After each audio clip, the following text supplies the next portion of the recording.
안녕하세요. 이찬승 변호사입니다. 오늘은 임시관리인 선임에 대해 다뤄보려고 합니다. 많은 분들이 법원에 임시관리인 선임을 신청하면 모든 문제가 해결될 거라고 생각하는데요. 하지만 과연 그럴까요? 오늘 이 영상을 끝까지 보시면 아무도 알려주지 않는 임시관리인 선임의 진실을 알게 되실 겁니다.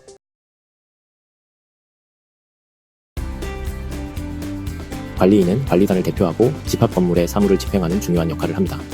이런 관리인을 선임하려면 관리단 집회에서 전체 부분 소유자의 과반 동의가 필요합니다. 그리고 관리인의 임기는 최대 2년이고 연임하려면 다시 결의를 거쳐야 하죠. 그런데 만약 관리인의 임기가 끝나거나 해임되었는데 새로운 관리인을 선임할 수 없다면 어떻게 될까요? 이럴 때 일부 구분 소유자들은 법원에 임시관리인 선임을 청구하는 방법을 찾습니다. 하지만 여기에는 함정이 있습니다.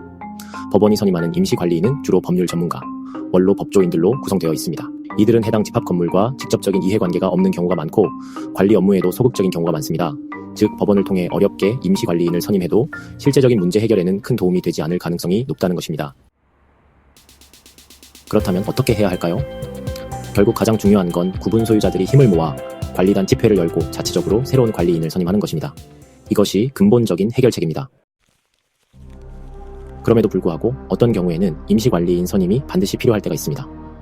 대표적인 예가 미분양 물건이 많은 경우입니다. 만약 미분양이 많다면 그 미분양 물건의 소유자는 시행사나 신탁사일 가능성이 큽니다. 이 경우 전체 구분 소유자의 절반 가까이가 시행사나 신탁사인 상황이 발생할 수 있습니다. 그리고 시행사나 신탁사가 수분양자들의 자치적인 관리단 구성을 반대한다면 결국 과반 동의를 얻는 것이 불가능해집니다. 최근 신축 집합 건물에서 이런 문제가 자주 발생하고 있습니다. 시행사가 지정한 위탁관리업체를 감독할 관리단을 구성조차 못하고 구분 소유자들은 불신과 민원을 제기해도 해결되지 않는 상황이 이어지고 있죠. 이럴 때는 부득이 법원을 통해 임시관리인을 선임하는 것이 필요할 수 있습니다.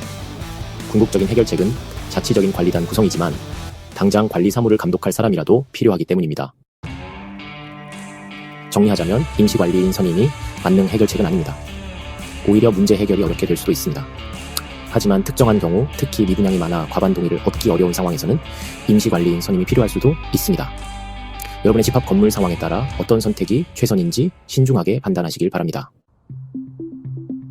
오늘 영상이 도움이 되셨다면 좋아요와 구독 부탁드립니다. 그리고 궁금한 점은 댓글로 남겨주세요. 지금까지 부동산 전문 변호사 이찬승이었습니다. 감사합니다.